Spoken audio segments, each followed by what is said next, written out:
I'll start. Perfect. It's 5 o'clock, November 12th, 2024. We'll call the joint meeting between Shoreline and North Shore for the RFA Planning Committee to order. We don't have a flag, so no pledge. Amy, could you do roll, please? Yes, good evening, Commissioner Fisher. Yes. Commissioner Havlin. Yes, sir. Commissioner Callahan. Yeah. Commissioner Webster. Here. Commissioner Pratt. Present. Commissioner Byers. Present. Chief Cowan. Here. Legal Counsel Matt Paxton. Here. And I'm Board Secretary Amy Oakley. Thank you, Amy. We'll now go to public comment. Amy, do we have anybody signing in? I didn't have a sign-in sheet, but we have just one member, Okay, public present, Nobody on there. and no one online. all right. Mr. Marin, did you have something you wanted to say? did. Okay, I can ask me to raise my hand. Thank you. 2 minutes, please. Hi, thank you. My name is Dave Marin. I'm here to speak to the RFA committee tonight. I'm asking you to please reconsider moving the RFA measure to the ballot. The RFA is a bad idea for North Shore. It will cost more and eliminate the community's ability to set our own level of service and our own tax rate. I believe it's also a bad idea for shoreline residents. They also lose the ability to set their level of service. You already have consolidated fire department, one administration, one labor force. There's nothing the RFA can do that the current system contract for services cannot do. You can change your reserve goals, fire sprinkler incentives, build new fire stations, anything. North Shore will forever subsidize shoreline. The RFA budget numbers are misleading at best. The RFA analysis shows NFE, North Shore Fire Department capital at 900,000. The North Shore budget shows capital funds at 2.8 million at the end of 2025. And as your last meeting, the board suggested adding another $650,000. North Shore did the 24 from the 2024 carryover to the capital fund. To be a year-end total of $3.4 million. That's a net difference of $2.5 million from what the budget numbers show. There's also reconciliation dollars that could be coming in. It's just a really bad idea. I ask you to delay this, if not just to cancel it. It's not going to get any better the longer we wait. Thank you. Moving on, we have approval of the past minutes from somewhere. It's for the October 21st Thank and you. the October 28th meeting minutes. Both of them. Do we Okay. have a motion for October 21st? We'll move to approve the minutes of October 21. And We have a second. second. Been motioned by Commissioner Havlin and seconded by Commissioner Pratt to approve the October 21st, 2024 minutes. All those in favor? Aye. Aye. Aye. October 28th. October 28 minutes. Second. It's been moved by Commissioner Pratt, seconded by Commissioner Havlin to approve the October 28th, 2024 minutes. Discussion, comments? Hearing none, all in favor? Aye. Aye. Aye. Thank you. Okay. Final review for the RFA plan. Chief? So I thought I would start with the expense analysis, or the cost analysis, I should say, not expense.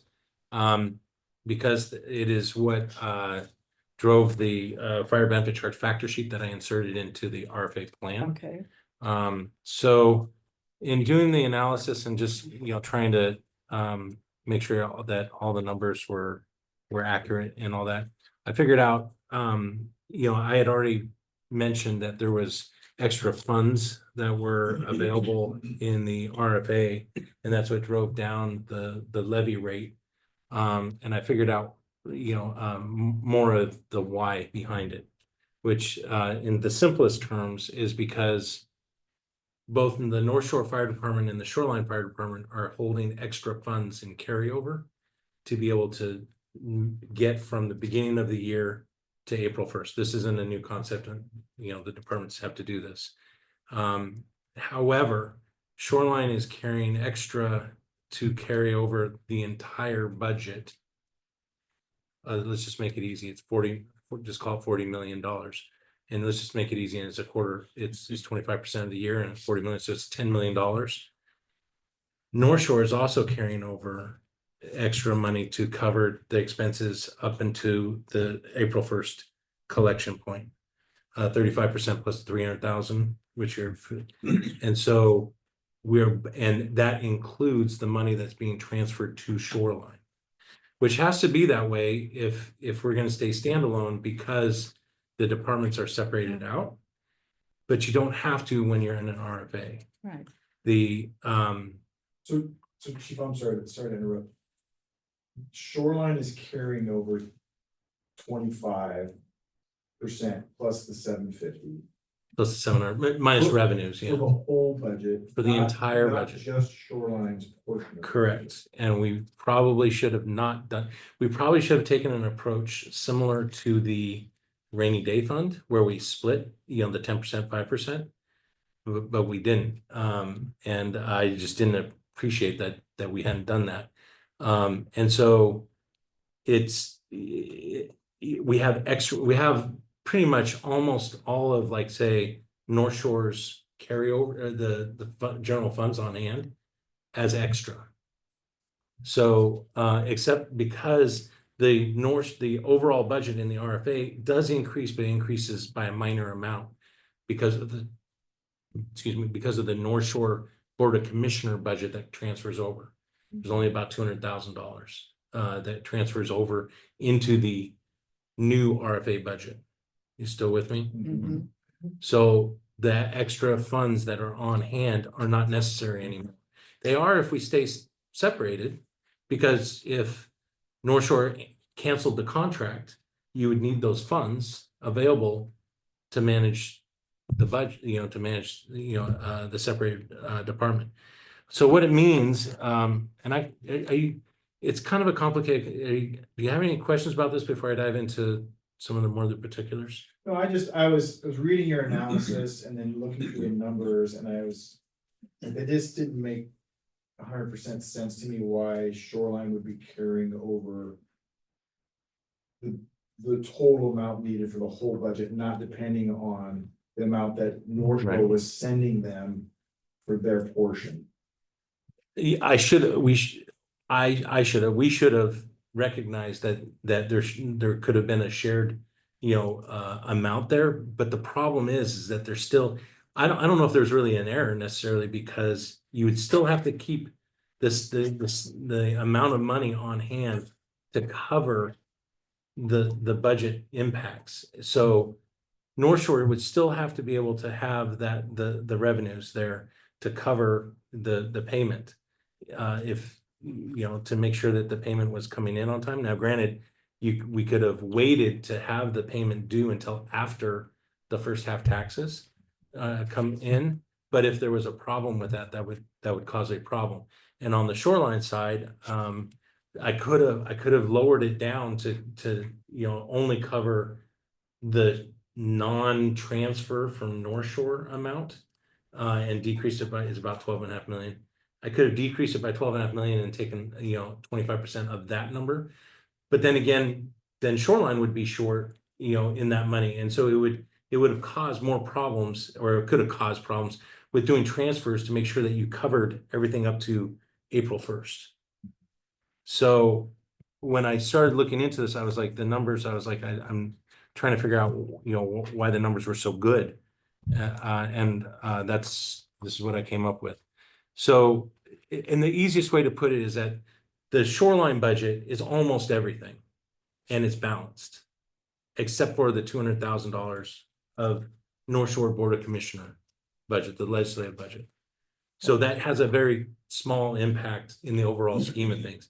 And so we're balanced in that sense. And so that extra money, the extra funds there can be allocated to do something else. And so I made a proposal to you via email as to what those look like. And we don't have to make that final decision tonight or anything like that. Those were suggestions of basically you could increase the capital or put some more money away in for benefits, or you can buy down the levy rate, although that's not a permanent levy rate decrease. Putting one of my suggestions, and I have this a similar situation in Shoreline's budget of extra unallocated revenues. And we're allocating more to the capital budget, more than what we need to necessarily. But what that does do is it lowers the need for future levy rate increases to cover the annual allocation to the 20-year capital replacement plan. So for example, the previous target for our capital funds of the combined departments to start the capital fund off was 3.337 million. Then after that is a $1.32 million annual allocation that needs to come out of our operating budget, or however we're going to come up with that money. If you increase the amount that we start with, then that decreases the amount that you have to put in on an annual basis. If we have extra funds sitting in the general fund, you could use those funds to help buy down that rate in the future years and create less impacts or less pressure on the overall levy rate.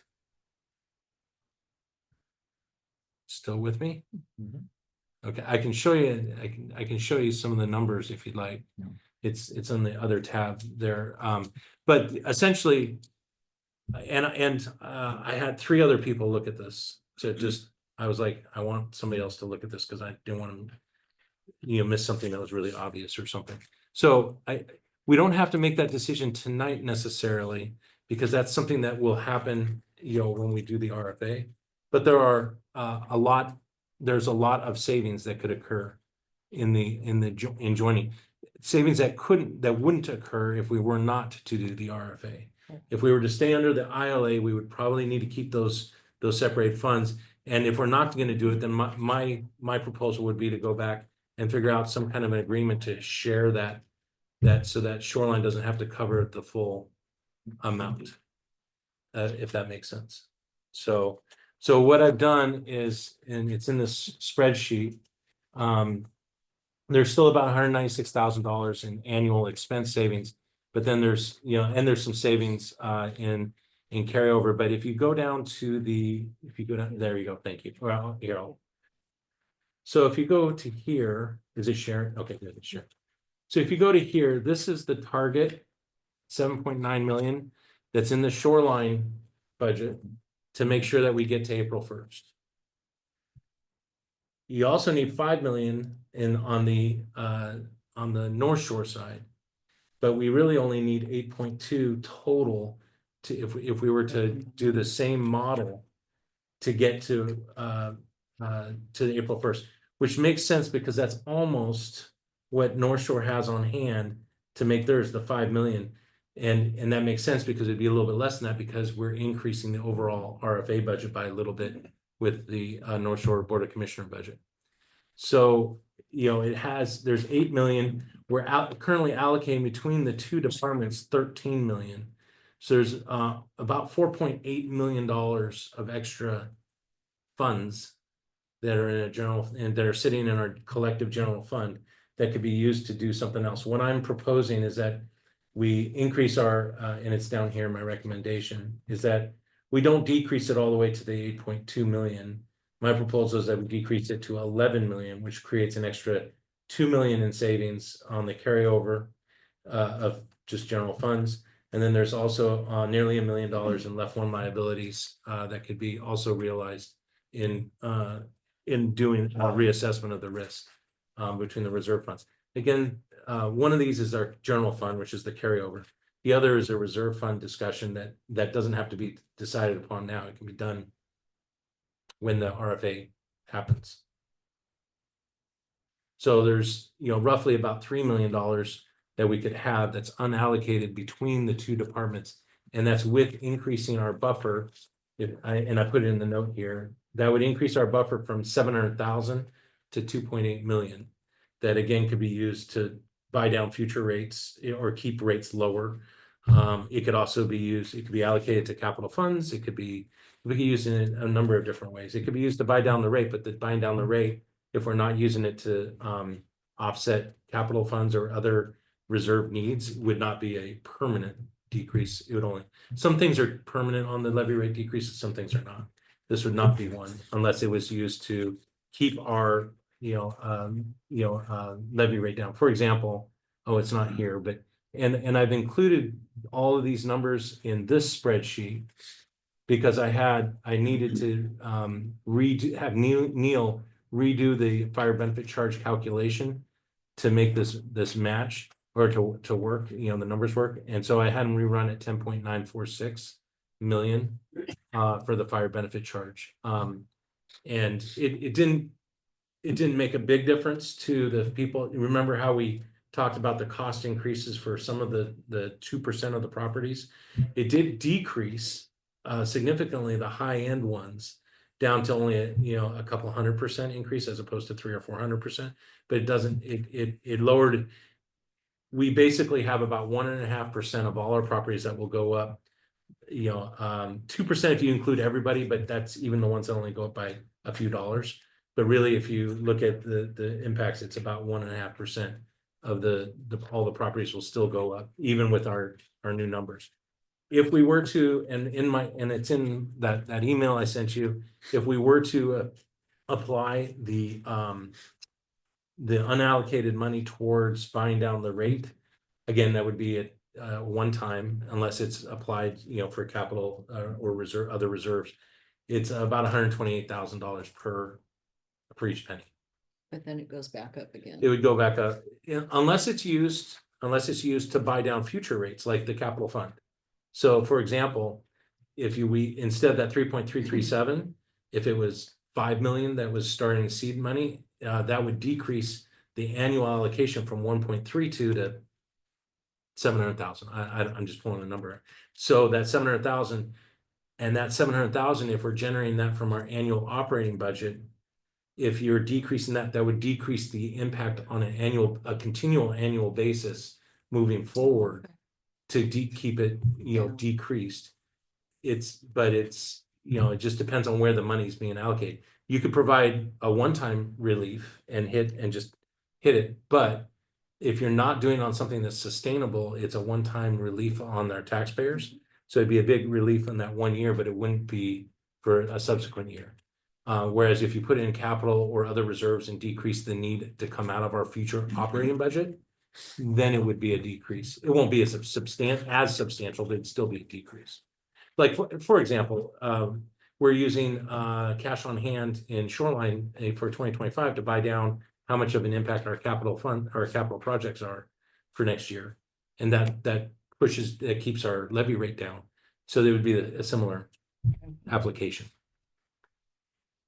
And So we don't need to decide where to allocate this. no, but it's right now really for substantial. I the mean, RFA. no, Okay. but I'm giving you some of the backstory because I did that fire benefit charge recalc at the 10. This is A plus B plus C plus D equals to 10.9.46, and that's what I had Neil rerun the fire benefit charge and the factor worksheet, and that factor worksheet is in your plan tonight. Okay. So which is why I gave you all this backstory. And so there's quite a bit of unallocated funds that we could realize in our RFA that if we're not doing the RFA, then we would have to figure out how that allocation works between Shoreline and North Shore and in the future, if we were going to keep it that way. I don't think it's entirely appropriate, but it makes it very complicated and cumbersome to try and figure out how to blend those two also, because you still need the money to get from January 1 to April 1 regardless. So either the money needs to get transferred, either Shoreline doesn't do the whole budget, and there's a transfer in, from Shoreline or from North Shore to cover that first half quarter. Or, let's not worry about that. Let's just focus on the RFA. Yeah, That's fine. so, But the numbers, you said that you had several people looking at them. Yeah, I had- You, I had Don, Bofa, and Rachel. okay, I'll look at this and try and figure out and try to poke holes in it. Cause it seemed, I was like, seemed really too good to be true. But it gets back to the premise of, we probably should have recognized it, or I should have recognized it. When we did the rainy day fund, and we divided that burden. So, Can we just walk you through the carryover fund target for 2026? We've got 8.2 million. How you got to that number as 25% of a $40 million budget plus 700,000? so it's 25% minus expected revenues in the first 3 months. Just for the first quarter revenue. Right. Plus 700,000 as a buffer. That's the minimum, that's the minimum model that Shoreline uses right now. 25% of the entire budget minus expected revenues plus $700,000 buffer just What, for the hell of it. total revenues or is it? No, just expected. I used actuals for 2024 in the first 3 months. And I don't inflate them or anything. I just say those actuals, put that The in. total revenue is not just like GMT and contracts, it's No, it's, property tax, it's. well, you do get a fair trickle benefit in. charge, it's- Yeah, you get a trickle in a little bit of property taxes and fire benefit charges because people pay them early, not typically until like late March, as you get closer to April. But we do get BLS transport revenues and GMT revenues that don't have a calendar year. They're always coming in. Yes. And so those revenues plus some of our service contracts and other sources of revenue, it totals, in Shoreline, it totals about, those 3 months, I think this year totaled about 2 million-ish. I'd have to pull up the budget to tell you exactly. So I take 25% of our annual expense budget minus anticipated revenues, and then I throw in a $700,000 buffer just because. And that we've never even been within that 700,000, but I it's think just that missing piece was, I saw that it was minus revenues, but what revenues? I was like, that Oh, doesn't include. yeah. No, it's not first half property taxes, tax, right? No. Well, it's a little bit for the people that don't have, like the people that don't have mortgages. And they're paying their taxes out of their savings account or checking account or whatever, they're paying it early. The mortgage lenders, they wait until like the 11th and a half hour. And then do the transfer because they're making interest on all the money that's in escrow. So the people that are paying on their own, they don't push it all the way to the 11th and a half hour. Sometimes, sometimes they do. Does that make sense? So that's why. So the 7.917 that's reflected of the 25%, and the 5 million is what's reflected in the North Shore. Now granted, the North Shore transfer doesn't have to happen until after the first half taxes, but if for some reason North Shore was to go back to a standalone department, they would need the money. North Shore would need that money to stay solvent. Okay, so, what's that? I said it does make sense. So there's quite a bit of revenue or quite a bit of fund that we can allocate to capital, to benefits, to buying down rates, to whatever we want to do with them. And that we don't have to decide that tonight. I just need to put something together because in the plan, if you look at the second to last page, the fire benefit charge factor worksheet. Oh, thank you. Sorry. It looks like this. So this reflects, and you'll see it in that bottom left corner. I'll wait until. Thanks, Amy.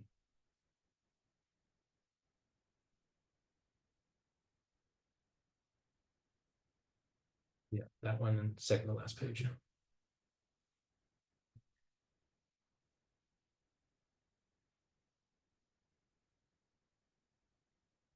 So if you look in that bottom left corner, it says total district 10,946,202. That's reflective of the new analysis. So which is the fire benefit charge. That's the worksheet. And I want to be clear about this too, because it's not like the RFA happens and all of a sudden we have a new fire benefit charge. Because 2025 is going to be set here in the next week or two. Next week, we're passing resolutions to establish all the rates. So this is a snapshot comparison analysis, apples to apples, of what it could be before and after. The efficiencies and the decreases in the fire benefit charge and so forth will be realized when we budget for 2026. Everybody's rates are still going to be the same through the end of next year. We can't change those in the middle of the year. So the good news is that, I mean, and as you look at your cost analysis here too, I mean, we're pretty close on our equivalent levy rate. We're within what 4.1 cents. So we're pretty close on our equivalent levy rate already. So it should be fairly smooth. So what you have in front of you is the draft, the final, I should say draft, is the final plan. It has been reviewed by Matt Paxton and Brian Stern. They found a couple little cleanup edits, like I mentioned earlier, which was great. I added the logos and added a date to the headings here. I mean, other than that, it really is not substantially different than what you've already seen, multiple times.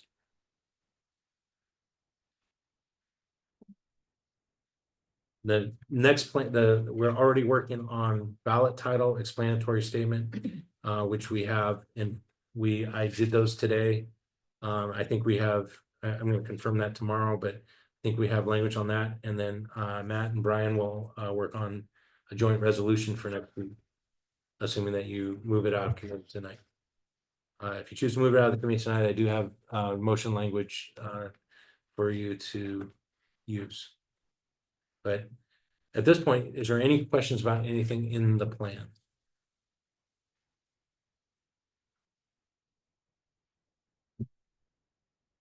I should mention too that I did get updated AV numbers today. It went up a little bit more, but it made no real difference.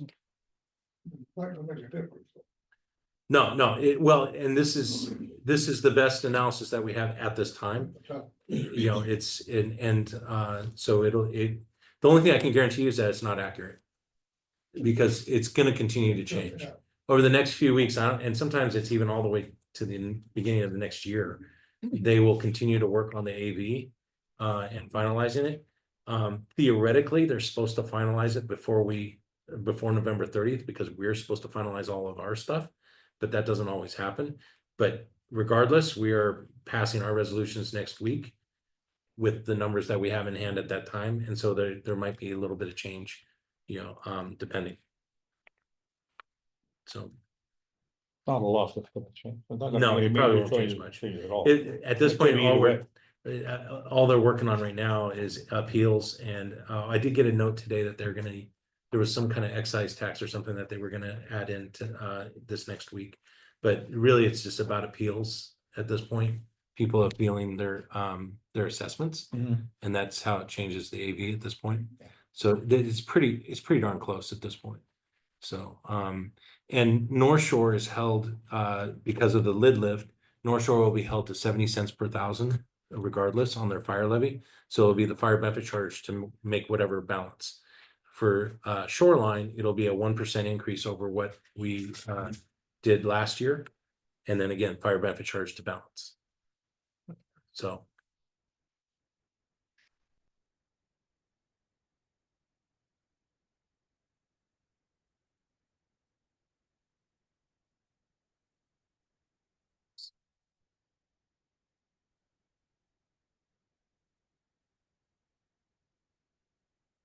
Josh, do you need a little bit more time to look over things? Well, I got a good opportunity to go through it today, and yeah, simple with the plan. Okay, Ken, I'm okay with it.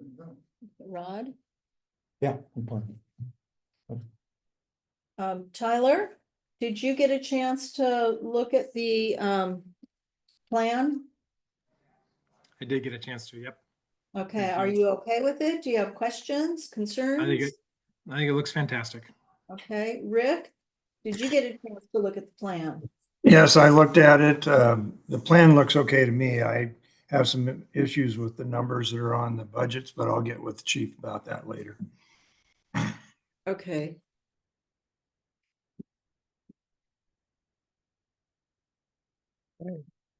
All right.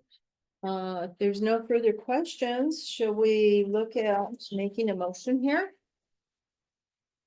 Yeah, I'll move to authorize the RFA planning committee to adopt the RFA plan as designed. I'll second. It's been motioned by Commissioner Pratt and seconded by Commissioner Heblin. Commissioner Callahan, you're being pretty quiet tonight.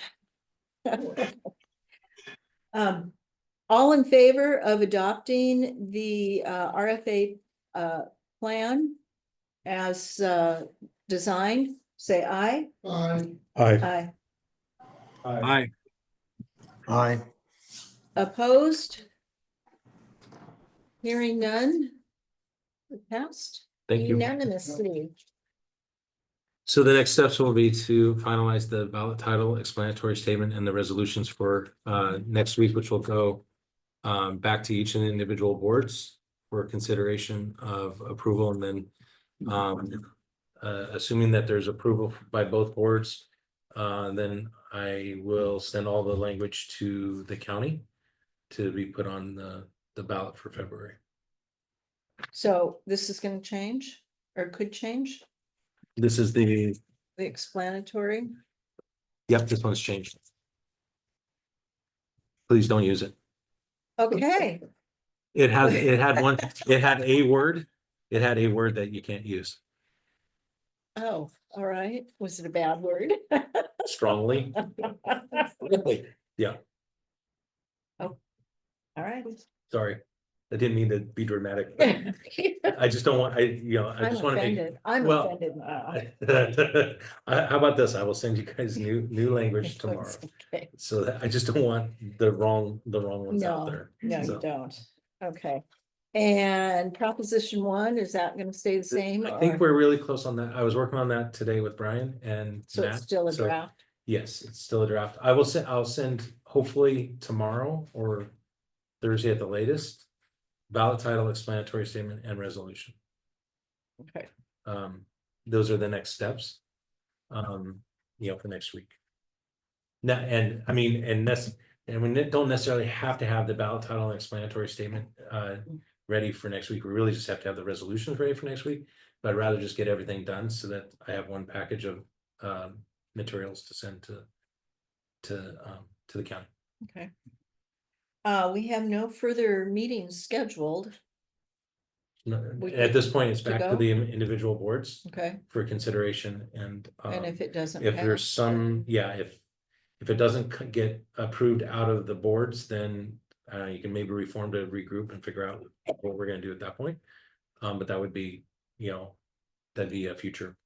Do we need a tentative date just in case, or? I would wait and see Okay. what the boards do, and then whether or not there's a desire to, if there was back to the drawing table or something, if there was Okay. something that needed to get readdressed in the future, and then it would probably have to get, well, it wouldn't have to maybe necessarily get reformed because we already have formed the committee. It would just be put meetings back on the docket. Okay, So all right. these materials are online as well. So Okay. if you need them, look at them digitally or whatever. Perfect. So how do, I just had a question, maybe Matt, you can help me with this. I have minutes from this meeting, but there won't be a future meeting to approve them. So can I Good question. show them now what I've written tonight and just we verbally approve them and then all the minutes will be wrapped up? Is that? Or can we approve them electronically like we do with? Could probably go back to each board for individual Oh. adoption and everything. I don't know, Matt, do you have a? Well, expecting Amy to have them finalized today is quite the tall order. If she's able to do that, certainly you could approve them today. Otherwise, I believe that your bylaws or your governing documents would allow you to approve them electronically. If there's unanimous agreement. They're pretty short. Yeah. So it's just call the. Got them right order, there. Roll call, public comment heard. The two motions to pass the previous October minutes and then that the chief presented an overview of the updated cost analysis, the factor sheet, and that you all discussed those with the chief. Then the chief presented the final RFA plan to the RFA committee. Then there was a motion by Commissioner Pratt, seconded by Commissioner Headland, and passed unanimously 6-0. Would like a correction of my name. Oh, sorry, it's a double B. I'll fix that. Sorry. It's been slaughtered a lot of ways, but that's a new one. I will fix that. That's a new one. Other than that, it's not showing up here, but okay, I'll fix that, I promise. And that there are no, this was the final meeting, that there are no further meetings of this committee. Not at this time. And I'll put the adjournment time. Well, I'll move to approve the minutes subject to corrections of Yeah, I individual names. fixed it. Okay, thank you. Do we have a second? Yeah, I was thinking that Commissioner Oh. Webster. Webster. As long as we get them done. Okay, it's been moved by Commissioner Callahan and seconded by Commissioner Webster to approve tonight's minutes. Thank you, Amy. Thank you. Do we have a motion to adjourn? I make a motion that we adjourn. Got 5:37. And Ken. Okay, Rick, give me a call if you want to talk, if there were some numbers that didn't make sense to you. Yes, and I'll text you and